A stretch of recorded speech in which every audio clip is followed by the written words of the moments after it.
and dark had not decided who would go first.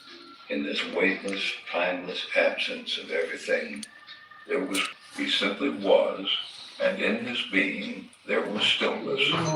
Imagine a vast black ocean without ripples, without bottom or shore. In the center of it sits a figure, eyes closed, legs crossed, hair matted, wrapped not in silk but in silence. His name was not yet Shiva. He had no label, no crown, no weapon, no entourage or celestial awareness. The other energies in the cosmos stirred nervously. There was Brahma, itching to create, collecting raw materials of thought and substance. There was Vishnu, already strategizing how to preserve the yet-to-be-born creation. But neither of them could begin until someone signaled that the play could start. And Shiva, he was not interested. He wasn't being arrogant. He simply had no desires. His inner universe was complete. Why bother with an outer one? And yet, the universe had plans. Whether Shiva liked it or not, time was already getting ideas. They called him Adiyogi, the first yogi, not because he was the first to sit in meditation, but because he was इधर meditation. रखिए, सीधा रखिए तो कहते ना सबको कभी उल्टा रखना तो फिसलेगा ही ना. It was silence. He wasn't watching his breath. He was breath. Even the void respected him. Wherever he sat, whether it was the crest of Mount Kailash or the hollow space of non-existence, the atmosphere bent itself around him like a student waiting patiently for the master to speak. But he never spoke. What could he say? There was no one to listen. There was no need for explanation. Truth doesn't raise its voice. For eons, Shiva sat. The snakes curled around his neck were not ornaments. They were metaphors for time, for fear, अच्छा से खड़ा for क्योंकि तब mobile में brightness even नहीं, death found peace wrapped around mobile में it. Brightness His नहीं, third eye, the काले eye काले आ that रहे sees through illusion, हैं. remained रिटर्शन closed कीजिए. because illusion hadn't arrived yet.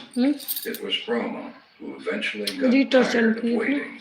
He rolled up his celestial sleeves and began creating first air, then water, then fire, then land, then tiny things that wiggled, then large things that roared. Vishnu, loyal as ever, took notes and made spreadsheets, ready to preserve this new experiment. Everything seemed to be falling into place, and yet it wasn't enough, because without Shiva, without destruction, without dissolution, creation was a mess of beginnings with no ends, like a party that no one ever left. Creation begged for balance, and balance was sitting quietly in meditation, blissfully unaware or uncaring. Or maybe he was perfectly aware and just letting the others figure it out the hard way.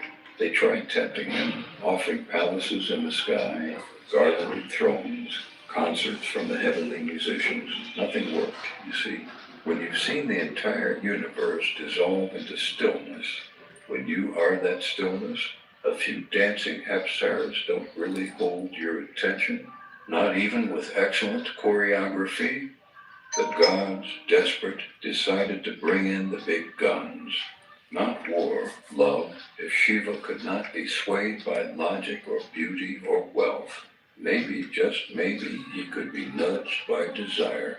A risky move.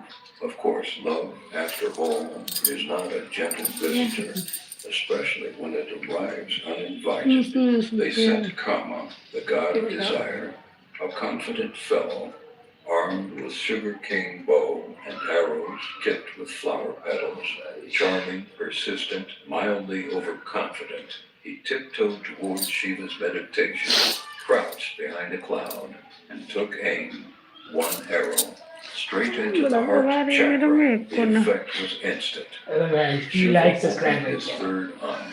If you have any kind of problem, you can share with me. After a long meditation, I am trying to they might resolve it. stretch, smile, So yawn, please subscribe or mumble my something channel. about the meaning of life. When Shiva opens his third eye, however, things ignite, Kama, poor soul, had just enough time Hello to guys, plan subscribe to my before channel. he was If you have any reduced kind to of fragrant problem, ash. you The can share message with was me. clear. Don't इतना bring English drama बोल to रहा हो the समझ one नहीं who आएगा उन mastered लोगों को peace. थोड़ा The हिंदी ही बोलिए dragons once again backed away quietly. Hello Maybe guys, it how was are time you? to let I Shiva hope so be, you are doing but well. love had already been let loose, You and it subscribe never my channel. travels Hi, alone. Even after Kama's dramatic exit, his influence lingered. how are you? Seeds had been हमने planted. किया मेरा Something had कुछ होता ही shifted. नहीं है Shiva Please had subscribe my stirred channel. not much, but enough. Then came Sati. If you have any kind of Now, problem, good. Sati was no Wow. ordinary princess. She wasn't Nice. interested in gossip or jewels or high society rituals. She was born of Daksha, a powerful king with a neatly trimmed beard, sharp $100. opinions, and an ego taller than subscribe Mount करने का Everest. He was proud, traditional, and absolutely not a fan of ascetic So chores. this type of price is $100 Smeared means themselves with ash and hung out in cemeteries. what do you want? He hated Shiva. Sati, of course, fell deeply in love with Shiva the moment she laid eyes on him. Okay. Perhaps it wasn't just his form, though it was striking, in a rugged mountain man sort of way. Good. Perhaps it was his stillness, his refusal to perform, his utter indifference to approval, while other men shouted their names into the wind. Shiva Where are you whispered from? nothing, and it echoed louder than any thunder. She approached him, not with demands or poetry or dance. She simply sat Yeah, I know nearby, that when you not too convert close, just